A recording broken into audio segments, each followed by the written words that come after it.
स्वागत छ हजुरहरूलाई फेरि पनि आशास कुकिङ च्यानलमा। आज मैले डोनटको रेसिपी लिएर आएको छु यहाँनिर।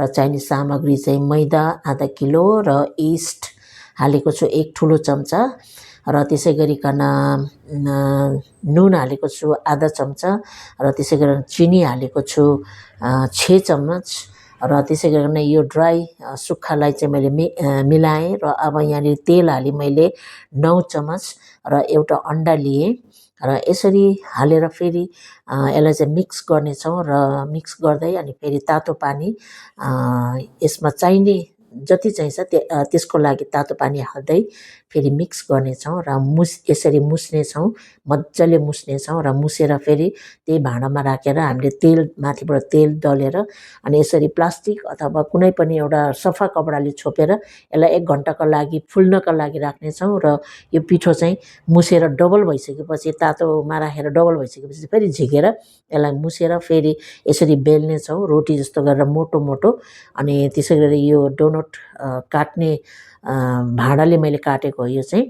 अनि यदि घरमा छैन भनेदेखि हामीले सानो सानो केही कटौरी अथवा कुनै ग्लासले पनि काट्न सक्छौँ, सानो सानो साइज।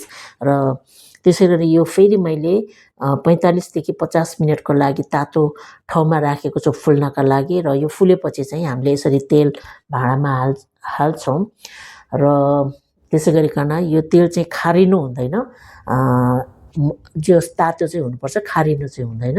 र बिस्तारै डोनटलाई चाहिँ यसरी हामी हाल्नेछौँ, र यसलाई 2 मिनट जस्तो पाकिसकेपछि चाहिँ यतिको कलर भएपछि चाहिँ हामीले यसलाई फेरि फर्काउनेछौँ। र यो डोनट पाक्नको लागि कमसेकम 4 देखि 5 मिनट हामीलाई लाग्छ यतिको कलर हुनको लागि। र आगो ठुलो गर्नु हुँदैन, यसलाई चाहिँ आगो सानो गरेर हामीले पकाउनुपर्छ, र यतिको कलर हुनुपर्छ। अनि यतिको भइसकेपछि एकदमै राम्रो।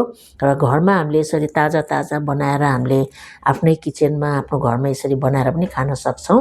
र मैले यो डोनट चाहिँ पाकिसकेपछि यहाँनिर चिनीलाई पगालेर त्यसलाई माथिबाट अलिकति दलेर कोकोनट अथवा नरिवलको धुलो पनि छर्केको छु मैले चाहिँ।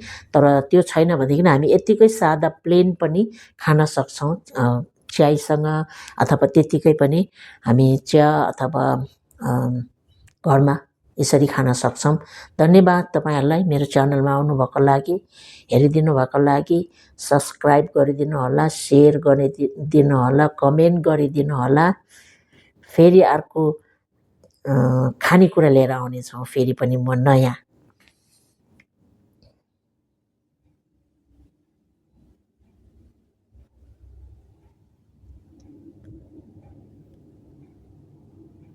यो चाहिँ तयार भयो, तातो तातो यसरी हामी खान सक्छौँ। र मैले चाहिँ यो डोनट यसरी कोकोनट पाउडर हालेको छु यहाँनिर।